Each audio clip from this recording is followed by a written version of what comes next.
Nadie puede negar que los Beatles cambiaron la música mundial y también a la juventud. Tampoco se puede negar el impresionante talento musical de sus temas y de sus interpretaciones. Pero podríamos estar frente a un caso de un diseño previo, y no del simple hecho que 4 jóvenes de Liverpool se juntaron, crearon música, sintonizaron con la juventud y así cambiaron el mundo.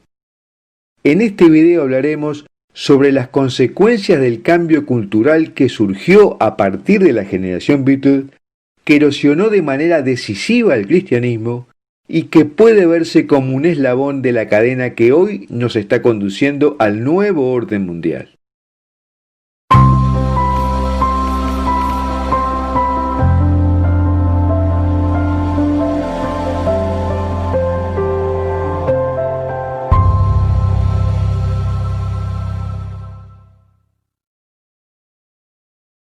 Es innegable que los Beatles cambiaron la música en el mundo, pero esa es una consecuencia artística y menor de su aparición. En realidad, lo más importante es que los Beatles crearon una fragmentación de la sociedad entre las generaciones, y según algunos analistas, ha sido de diseño y con el objetivo de cambiar la matriz cristiana del mundo. Detrás de esto estarían los Illuminatis, un grupo masónico oculto muy vinculado al sistema bancario internacional y al capital financiero que tiene el objetivo de terminar con la civilización cristiana. Son los mismos que hoy están detrás del gran reseteo de la economía y del nuevo orden mundial. En su libro El Comité de los 300, el ex oficial del MI6, Dr. John Coleman, revela que los Beatles fueron una operación psicológica dirigida por el Instituto Tavistock de Relaciones Humanas de Gran Bretaña. Según Coleman, los Beatles fueron creados para avanzar en la formación de una población esclava del estilo que se expone en Un Mundo Feliz, la obra de Aldous Huxley. Según él, este programa se inició a lo grande durante los años 60 con grupos de rock que actuaron como agitadores sociales. Y así promovieron la desobediencia familiar, el amor libre, las drogas y un tipo de música para causar un efecto psicológico de no reflexión, sino de euforia, que produciría luego una manipulación de las emociones. Los Illuminati también presentaron por esa época el movimiento de la nueva era para sustituir al cristianismo desde el punto de vista religioso, que como sabemos son doctrinas espirituales que no requieren que el individuo siga la ley moral. Y curiosamente, todos estos grupos musicales son partidarios de la New Age. Por ejemplo, los Beatles tuvieron una gran influencia hinduista. Pero por favor entiéndase bien, no estamos reprobando la calidad artística de los Beatles. En realidad fueron brillantes y excepcionales porque crearon un nuevo estilo. Pero se debe admitir que ese nuevo estilo fue funcional para el cambio de la matriz cultural de Occidente. Los Beatles se presentaron como anti-establishment, pero recibieron interminable atención de los medios convencionales. En 1965 recibieron la medalla como miembros de la excelentísima Orden del Imperio Británico de parte de la reina. De modo que detrás de la imagen anti-establishment funcionó una maquinaria totalmente aceptada y promovida por el establishment. En sus álbumes, canciones, reportajes, vestimenta, etc., hay muchas referencias ocultas de que los Beatles podrían haber sido no solo marionetas de los Illuminatis, sino también un trabajo de laboratorio. Por ejemplo, una fotografía de promoción para el álbum Yellow Submarine muestra a John Lennon haciendo los cuernos del diablo. Paul McCartney hace un 666 ojo de oro con la mano. La portada del álbum With the Beatles muestra la mitad de la cara en sombra. Este es el ojo de Horus y la dualidad blanco-negro es la doctrina masónica para equilibrar el bien y el mal. En la compilación de los Beatles lanzada en 1988 titulada Past Masters, eligieron un título que es un término masónico utilizado para describir al ex venerable maestro de la logia masónica. Y el álbum contiene exactamente 33 canciones. Su vinculación con el ocultismo también se muestra en la tapa del álbum Sgt. Pepper's Lonely Hearts Club Band, donde aparece el satanista Aleister Crowley, entre otra cantidad de figuras militantes activos contra la civilización cristiana y vinculados a la New Age. También está la portada siniestra del álbum Beatles Yesterday and Today, donde se muestra a los 4 integrantes de la banda usando batas blancas de médico rodeados de bebés muertos. Y hay diversos relatos de conductas anticristianas de los integrantes de la banda. En el libro El amor que haces de Peter Brown, narra cómo Lennon se puso un collar de perro hecho de papel, cortó una cruz de papel y comenzó a predicar a la audiencia de Hamburgo, dibujando una imagen burlona de Jesús colgado en la cruz con un par de zapatillas de dormitorio. Más tarde, también en Alemania, el Viernes Santo, Lennon mostró a un grupo de monjas una efigie de tamaño natural de Jesús en la cruz colgado de su balcón. Y mientras las hermanas contemplaban con asombro este sacrilegio, John comenzó a lanzarles condones llenos de agua. Esto lo escribió el biógrafo Albert Gottman. Pete Best, el baterista original del grupo, también fue testigo de tal comportamiento y escribió su libro describiendo cómo Lennon orinó sobre otro grupo de monjas desde su balcón mientras proclamaba gotas de lluvia del cielo. Pero estas son solo anécdotas, mientras que lo importante es lo de fondo que denuncia el Dr. John Coleman.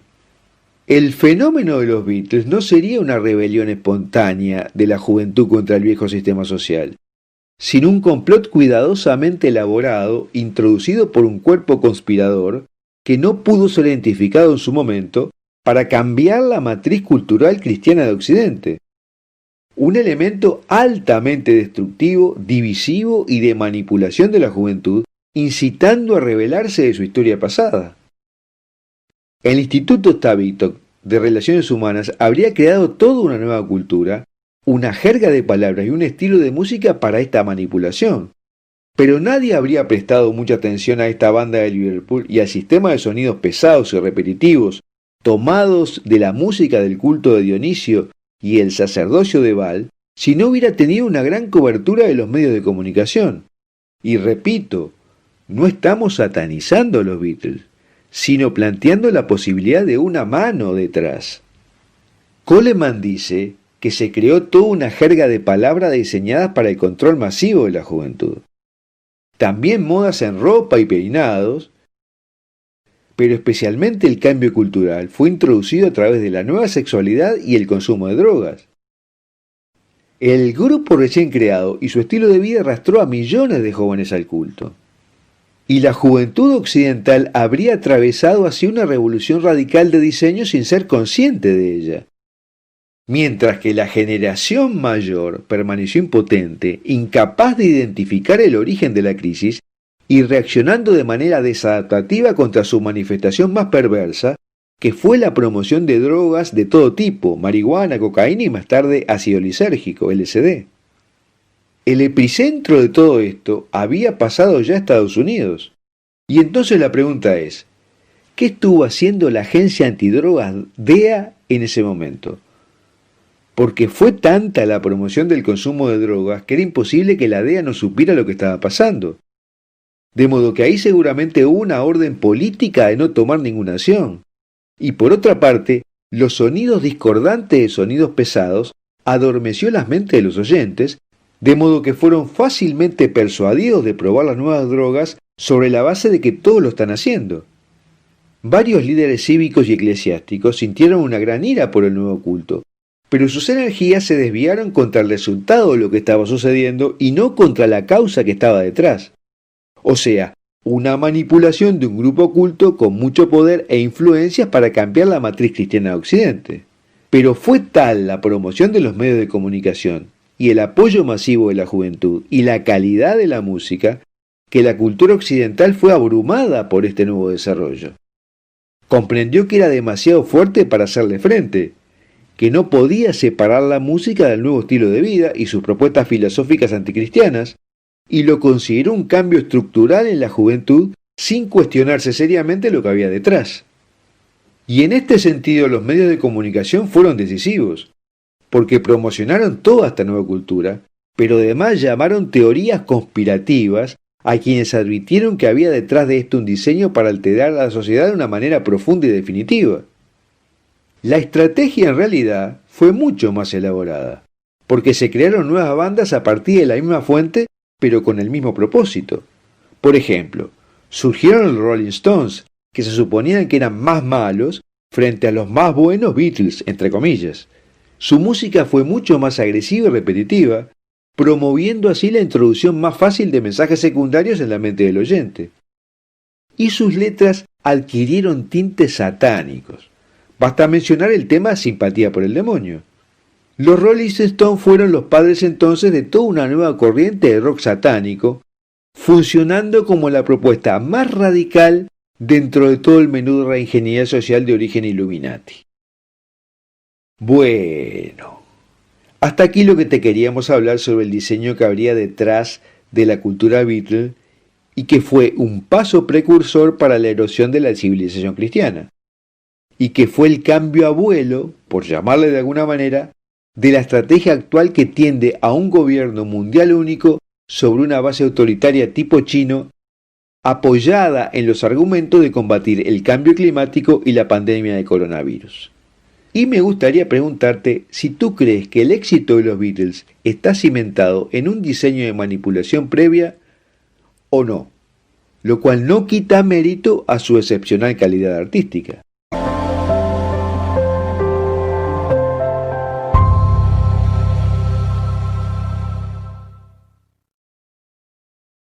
El contendor principal del cristianismo, y por lo tanto de Dios, no es el ateísmo, porque las estadísticas mundiales muestran que los ateos son cada vez menos en el mundo. Se están reduciendo.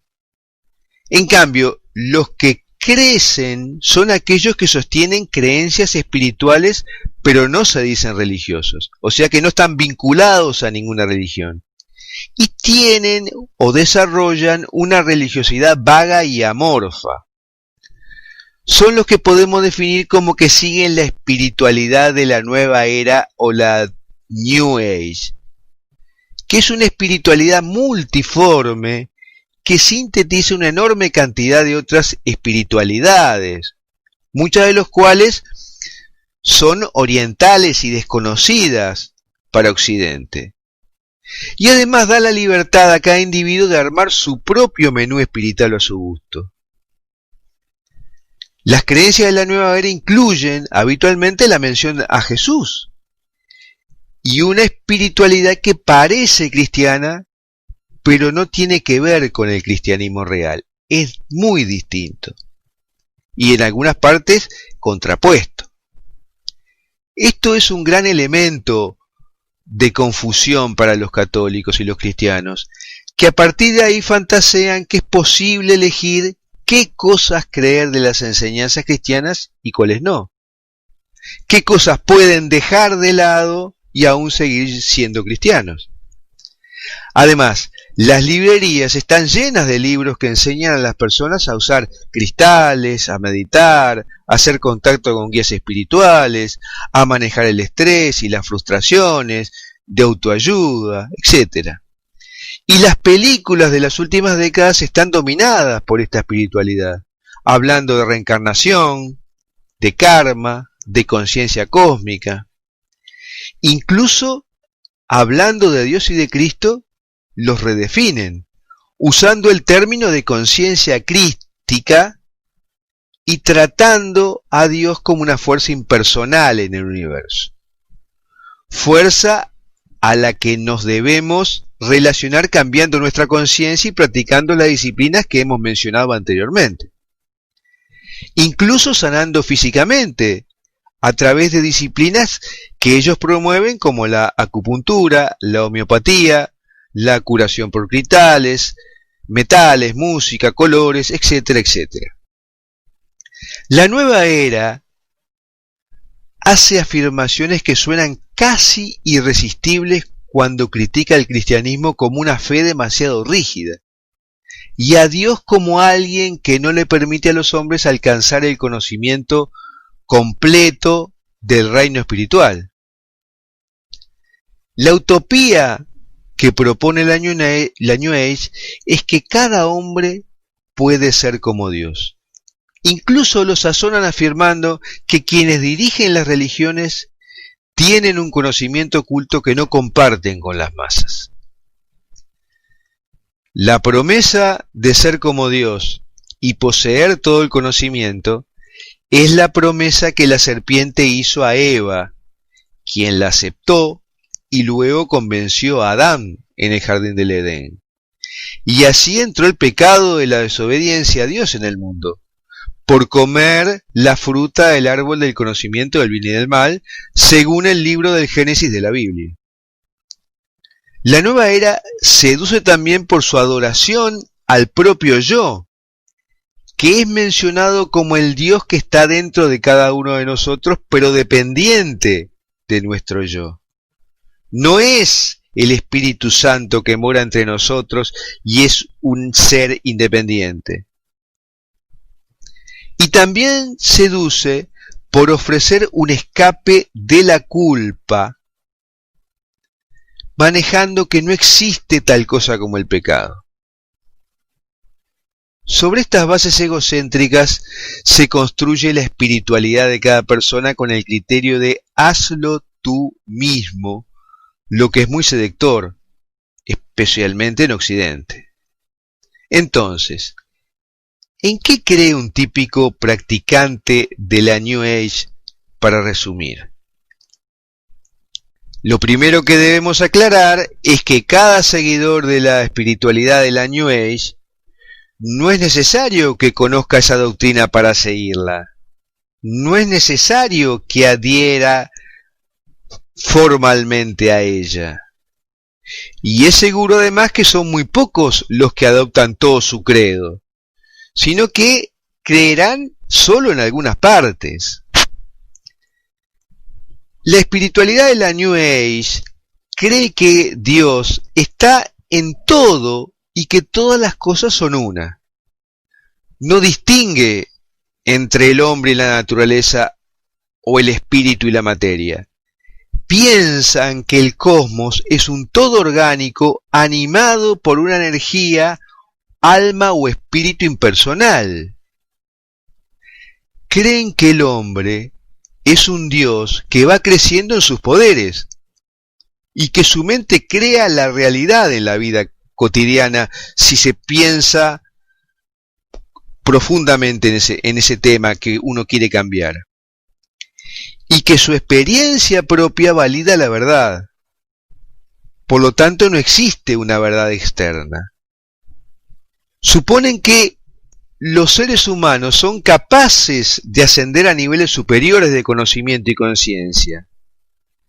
Y animan a la gente a seguir a maestros iluminados, uno de los cuales es Jesús, pero hay muchos más. Los seguidores de la nueva era no creen en el mal y por lo tanto no aceptan que el problema de la humanidad es la separación de Dios por el pecado como creen los católicos.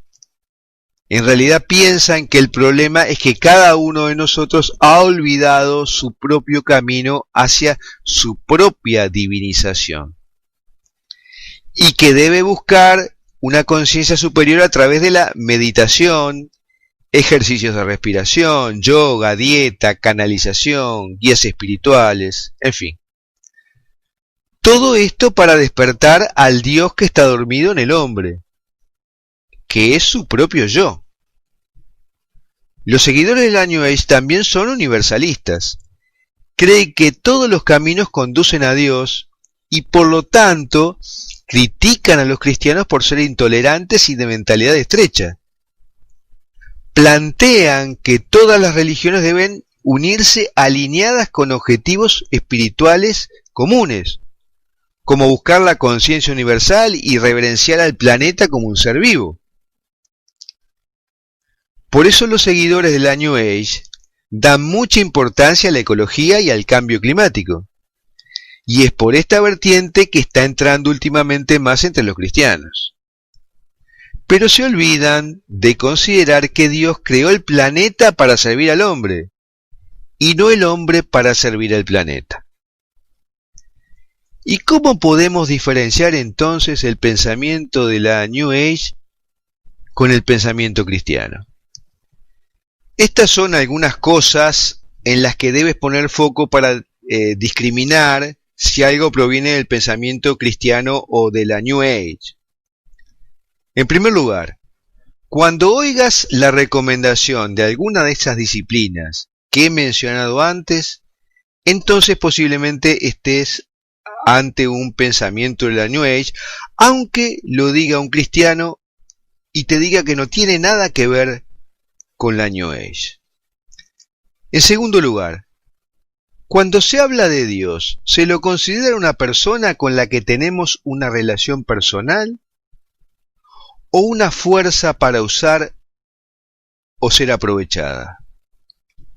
El Dios cristiano creó el universo para compartir con los seres humanos, y hay una relación de padre e hijo con la humanidad, lo que no sucede con la New Age porque el trato es impersonal con el Creador.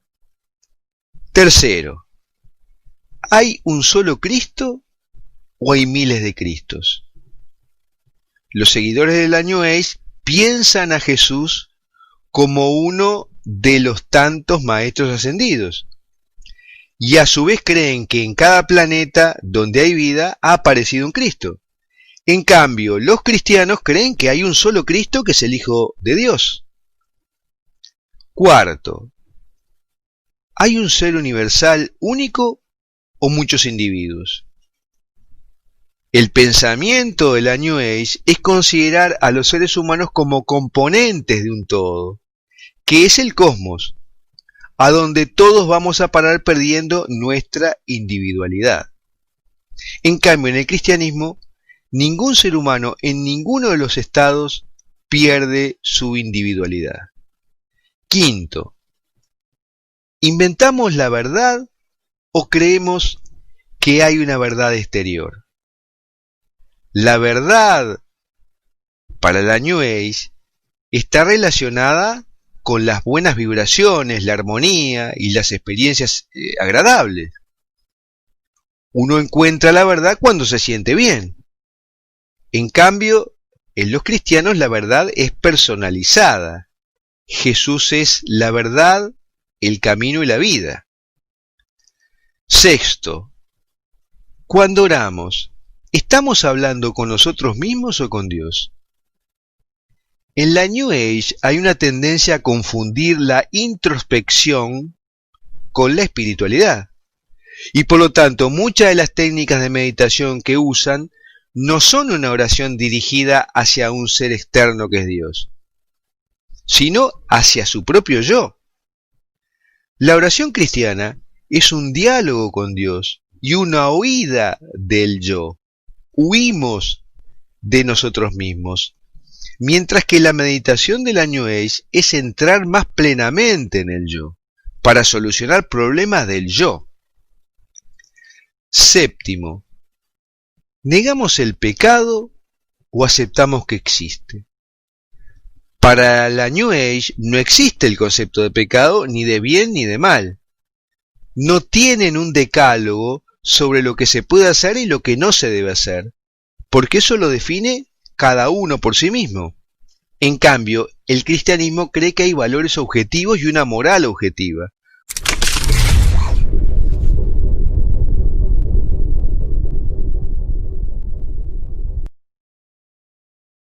En estos tiempos en que el ateísmo se ha vuelto más militante y agresivo, los cristianos suelen ser interrogados sobre por qué creen que Dios existe.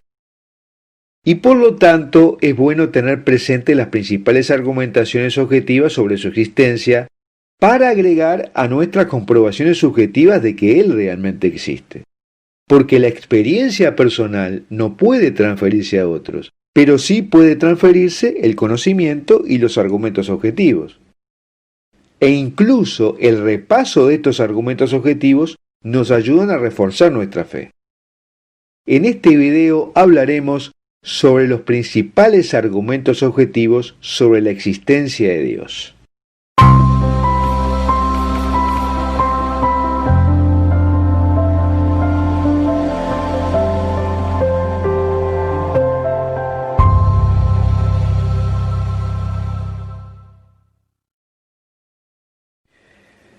Cuando Yuri Gagarin regresó luego de haber sido el primer hombre que contempló la Tierra desde el espacio, dijo que no había visto a Dios. Esta ingenua proclama atea no tiene claro que si Dios existe, no es un objeto más del universo. No podemos encontrar a Dios como podemos pretender encontrar un nuevo continente o un nuevo elemento químico. Dios está por encima de su creación en todo sentido, pero puede ser conocido. El Catecismo de la Iglesia Católica dice que el Dios único y verdadero, nuestro Creador y Señor, puede ser conocido con certeza por sus obras, gracias a la luz natural de la razón humana. ¿Y de qué forma podemos conocer a Dios? Veamos las principales formas de conocer su existencia. Una de las formas de conocer a Dios es mediante su autorrevelación contenida en la Biblia, que es un escrito inspirado por Dios, y que tiene su credibilidad fundamentalmente porque el Nuevo Testamento narra la historia de Jesucristo, que fue el único profeta humano que dijo que era Dios y lo probó a través de sus milagros y básicamente por su resurrección entre los muertos. De modo que no era un simple profeta, sino el Hijo de Dios encarnado con una misión en la tierra. Otra forma de conocerlo es a través de revelaciones privadas, como es el caso de las apariciones marianas, y las visiones que experimentaron algunos santos, como por ejemplo San Pablo, y místicos como por ejemplo el caso de Santa Teresa. Dios también puede ser conocido a través de los milagros que suceden en la tierra. Alguien con un poder sobre el orden natural hace cesar las leyes naturales y produce lo que llamamos milagros. Por ejemplo, cuando una persona se cura de una enfermedad incurable según la ciencia, o cuando sucede un hecho extraordinario en la naturaleza que la ciencia no puede explicar, como el caso de la danza del sol en Fátima el 13 de octubre de 1917, que además se repite en otros lugares de apariciones marianas.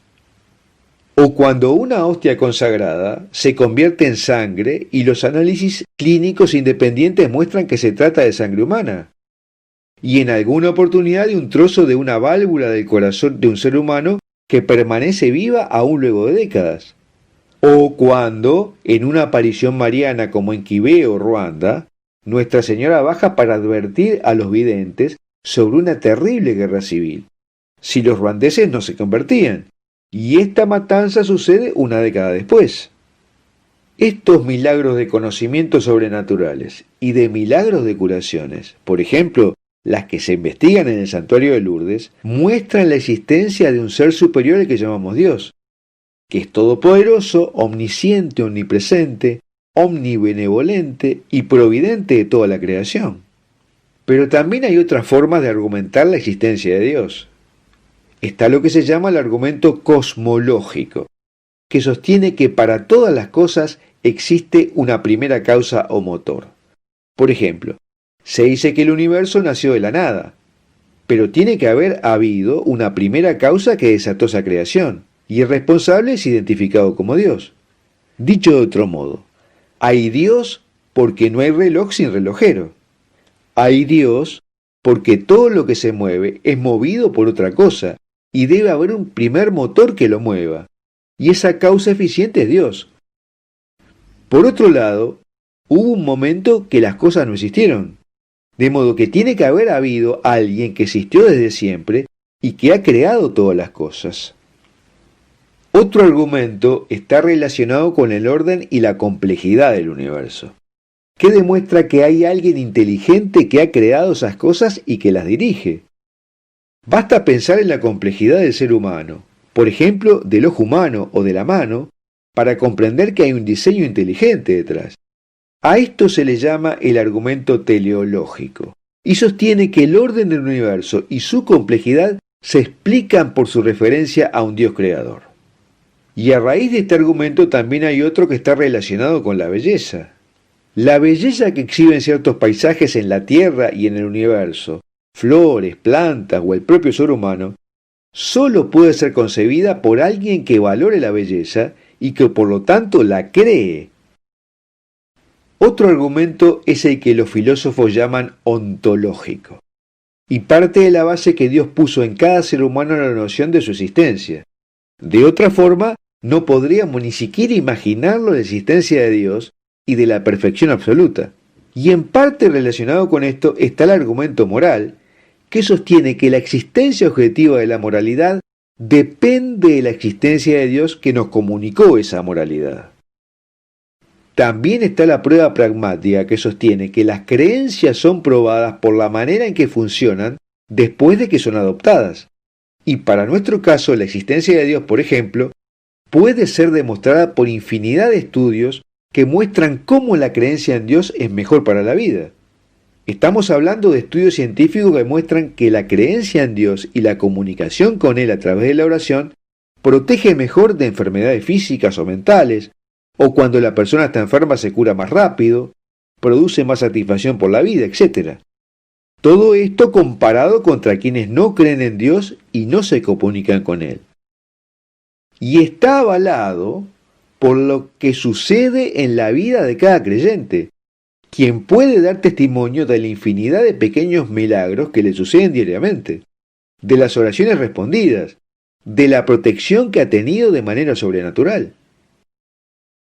Otro argumento es el consenso universal. Todas las sociedades humanas, desde el inicio de la humanidad, han creído en un ser superior, o sea, en Dios. Y esto puede demostrarse desde el arte rupestre en las cavernas.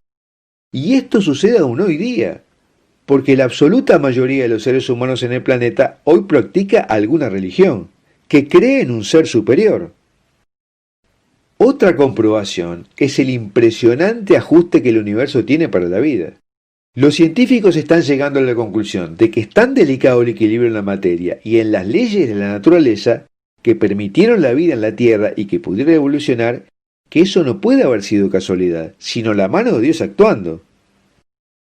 Y después está la apuesta pascal, que es una contestación al moderno ateísmo militante, que en realidad no pone su centro de atención en si Dios existe o no, sino en su preferencia de que Dios no exista. Por ejemplo, dicen, espero que no haya Dios, quiero que no haya Dios. Detrás de esto subyace la idea de que la existencia de Dios restringe el poder de los hombres y no les permite hacer lo que les plazca y construir su vida en la manera que quieren. Pascal dice que todos nacimos en el juego y no jugar no es una opción. En nuestra vida debemos hacer una apuesta sobre si Dios existe o no, ya sea uno consciente de que lo hace o no. Y la apuesta es la propia vida. Cada opción contiene sus propios riesgos y recompensas. Si apuestas que Dios no existe, vas a vivir tu vida como si Él no existiera. Y la recompensa de la apuesta es que no tienes que honrar a Dios, ni guardar los mandamientos, ni orar, ni mantener su moralidad. Pero el riesgo es que si te equivocas, pasarás la eternidad en el infierno. En cambio, si apuestas que Dios existe, vas a vivir tu vida como si Él existiera. El riesgo es que debes vivir una vida moral en la tierra, lo que significa que es posible que te pierdas algunos pecados o placeres que te gustaría probar, destinar algún tiempo a la oración y así sucesivamente. Y la recompensa de la apuesta es la felicidad eterna en el cielo.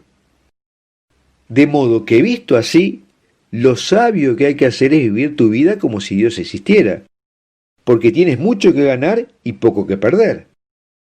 Si vivimos como si Dios existe y Él existe, de hecho hemos ganado el cielo. Y si Él no existe, no hemos perdido mucho. Y si por el contrario, vivimos como si Dios no existe y Él realmente existe, hemos ganado el infierno y el castigo eterno, y hemos perdido el cielo y la dicha por siempre. Bueno, hasta aquí lo que te quería contar sobre los principales argumentos o demostraciones de la existencia de Dios para que tengas bien en claro cómo argumentar ante personas que dudan de su existencia o simplemente no creen. Y me gustaría preguntarte si tú te has encontrado en conversaciones sobre la existencia de Dios con personas que no creen y qué es lo que has captado de ellos.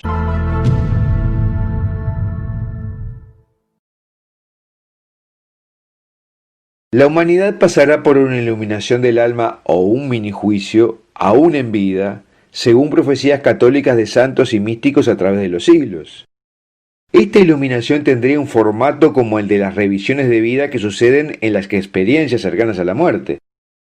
Y es similar al juicio particular a cada persona cuando muere y se enfrenta cara a cara con Dios, donde se decide su destino eterno.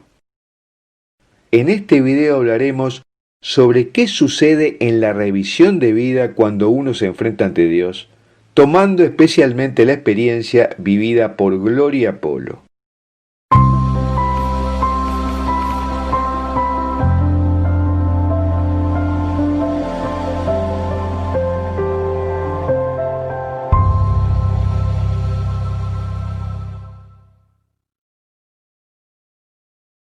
Las conclusiones que podemos sacar de los relatos de personas que pasaron por la revisión de vida en una experiencia cercana a la muerte es que cada segundo de nuestra vida en la tierra es registrado en el cielo como en una película.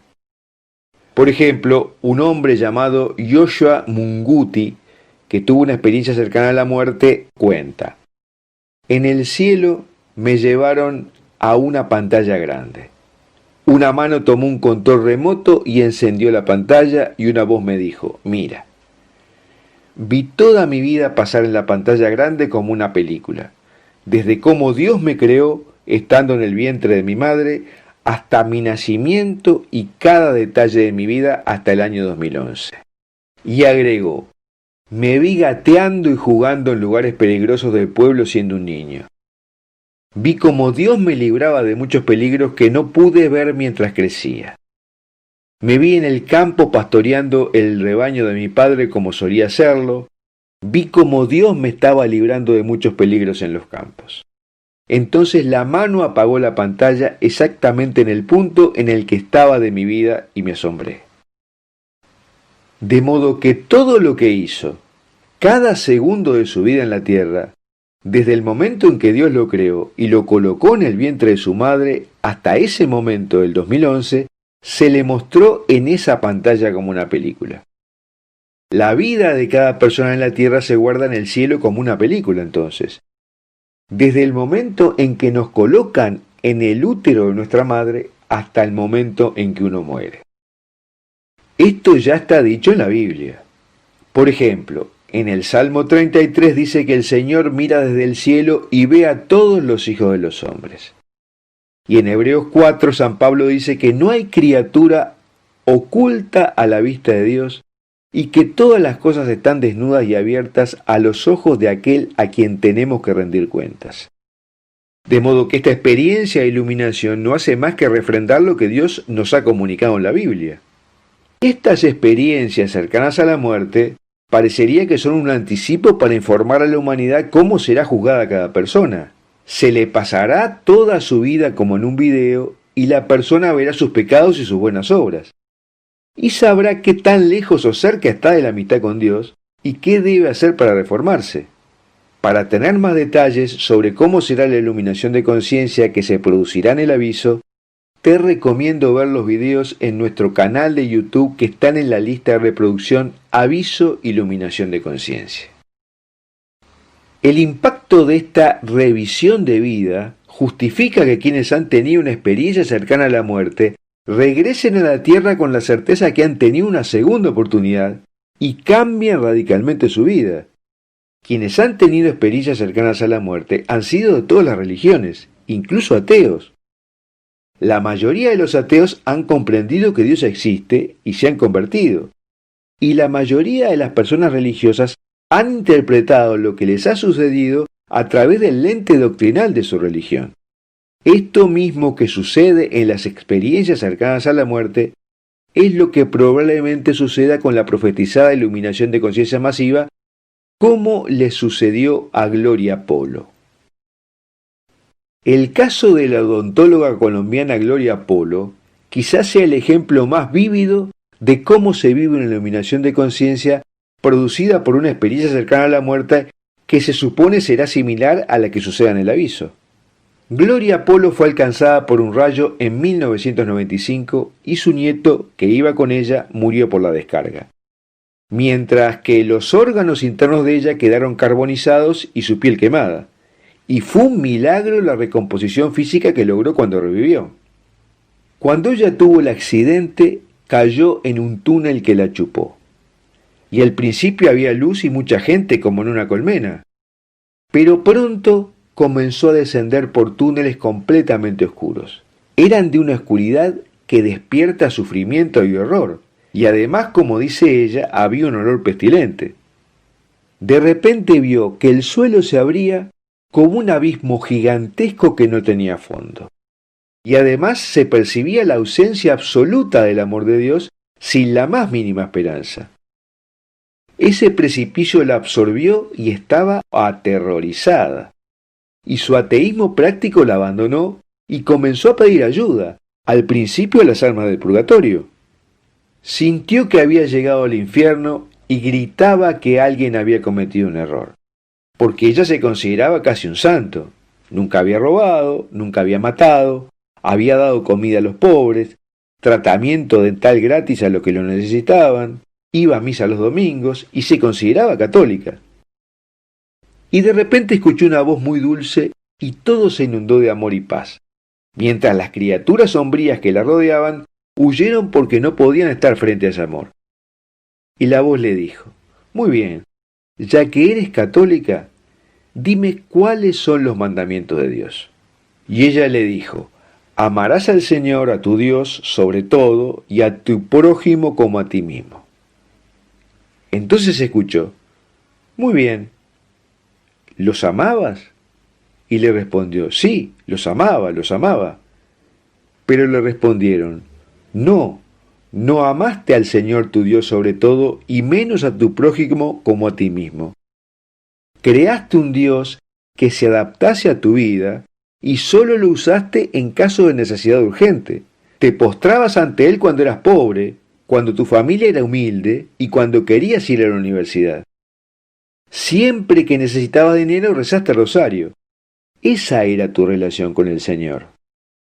Y así pasó un examen de su vida en torno a los 10 mandamientos. Se le mostraron escenas de su vida relacionadas con cada mandamiento, cuando los había cumplido y cuando no los había cumplido.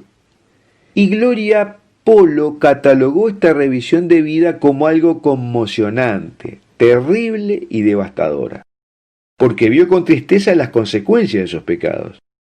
Se le mostró cómo se declaraba católica, pero no cumplía sus preceptos, y cómo usaba inútilmente el nombre de Dios.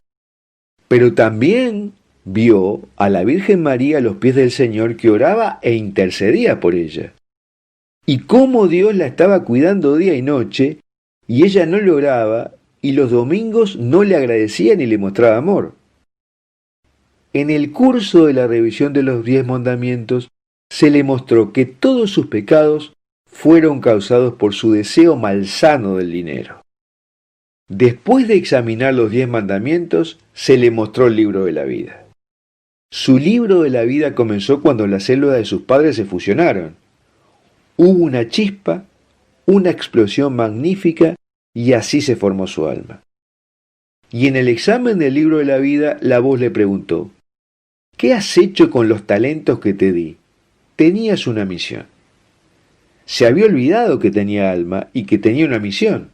El Señor le habló de su falta de amor y compasión y de su muerte espiritual, y le mostró su alma muerta.